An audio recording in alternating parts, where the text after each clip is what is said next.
غازی الدین شہید رحمۃ اللہ علیہ کا وہ جو منظر نامہ ہے ذرا وہ متین خلیل صاحب بیان کیجئے کہ جب ایک عاشق کے سامنے ظاہر ہے پھانسی کا پھندہ ہے.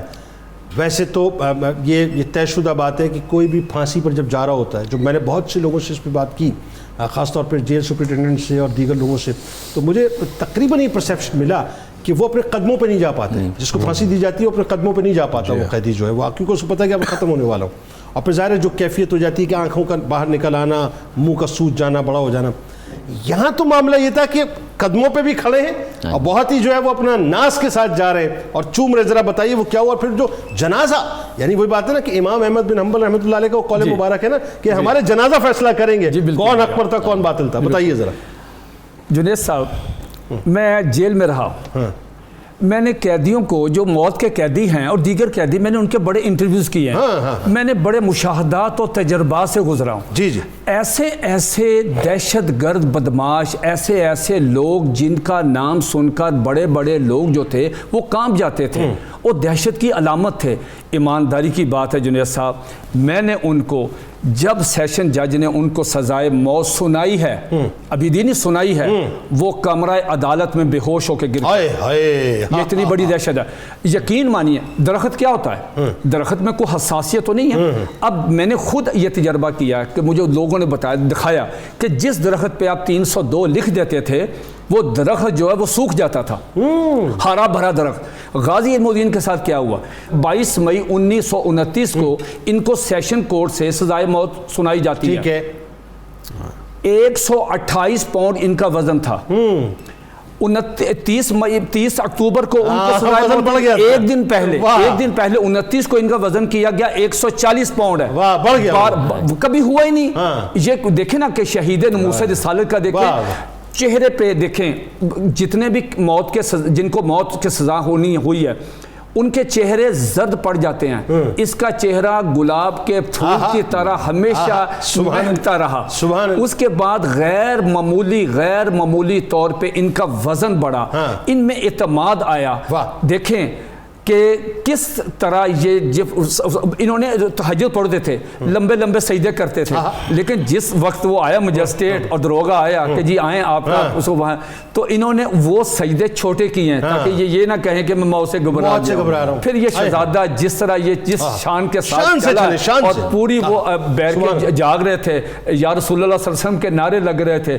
یہ پھانسی کے پھندے پہ آئے, انہیں پوچھا آپ کی آخری خواہش کیا, جیسے پہلے مفتی صاحب نے فرمایا, تو انہوں نے کہا جی میری خواہش یہ ہے کہ میں پھانسی کا پھندا چوم کے اپنے گلے میں ڈالنا چاہتا ہوں. یہ بہت بڑی بات ہے کہ اس وقت اپنے اصحاب, وہ جیسے پروفیسر نے بتایا کہ حضور علیہ الصلوۃ والسلام نے ارشاد فرمایا تھا کہ بیٹا بات سنو, یہ تم نے جو کام کیا نا یہ ہماری عزت و ناموس کے لیے کیا, تمہاری کوئی ذاتی لڑائی نہیں تھی.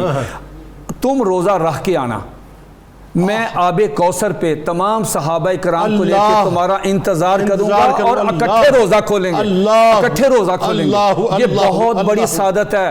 آگے دیکھیں جنازے پہ کیا ہوا. جنازے پہ وقت کا محدث ہے, وقت کا محدث پیر جماعت علی شاہ کو معمولی شخصیت نہیں ہے, 100 برس سے اوپر عمر ہے. جی دیکھیں وہ جنازے پہ آئے, آپ جیسے دوستوں نے کہا کہ چہرہ دکھائیں, انہوں نے کہا نا چہرہ نہیں دیکھنا, اس کے پاؤں ننگے کرو, میں نے بوسہ دینا, میں چہرہ مجھے شرم آتی ہے, یہ کام میں نے کرنا تھا. علامہ اقبال جیسا شخص افسردہ بیٹھا ہے کہ ترخانہ دا منڈا بازی لے گیا, اسی گلاں کردے رہ گئے. مولانا ظفر علی خان جی اپنا قبر کے اندر وہ سائز کے لیے جسامت کے لیے اندر گئے, وہ باہر نہیں نکل رہے. ان کو بار بار وہ کہہ رہے علامہ اقبال, اور نکلو یار نکلو, ٹائم شارٹ ہے تھوڑا. کہتے جی مجھے تھوڑی دیر رہنے دو, یہ مجھے سعادت ہے انشاءاللہ تعالی یہ جسم جو ہے اب یہ جہنم میں جائے گا. کہا جاتا ہے کہ 9 مرتبہ وہ قبر مبارک جو تھی وہ پھول کی پتیوں سے بھر گئی, اور 9 مرتبہ اللہ. اس کے بعد دیکھیں شیخ الاسلام خواجہ قمر الدین سیالوی رحمۃ اللہ, ان سے ملاقات کر کے جب باہر آتے ہیں, مفتی صاحب نے فرمایا جب باہر آتے ہیں تو انہوں نے ایک جملہ کہا بات سنو لوگو, میں غازی علم الدین شہید رحمۃ اللہ کے لبادے میں کسی اور ہستی کو دیکھ رہا ہوں. یہ غازی علم الدین نہیں ہے. کیا فصیحانہ کیا بلیغانہ گفتگو علم الدین. وہ تو ان پڑھ تھا. پھر ان کے ساتھ یہ کیا کوٹری میں غیر معمولی واقعات ہوتے, بے موسمی پھل آتے رہے, عجیب و غریب قسم کی خوشبو مہکتی ہوئی وہاں پہ. اس آگے دیکھیں جو بہت دلچسپ بات یہ ہے, اس وقت ان کی جو کوٹری ہے, ان کی جو بیرک ہے, بیرک نمبر 6 ہے اور کوٹری نمبر 10 ہے. وہاں پہ صرف یہ پوری جیل میں واحد کمرہ ہے جس کمرے میں کوئی قیدی نہیں ہوتا. جس قیدی کو صبح سزائے موت ہونی ہوتی ہے وہ ایک اپلیکیشن لکھتا ہے سپرنٹینڈنٹ کے نام کہ اللہ کے رسول کے واسطے میری آخری خواہش ہے مجھے اس کوٹری میں رات کو عبادت کرنے کی اجازت دی.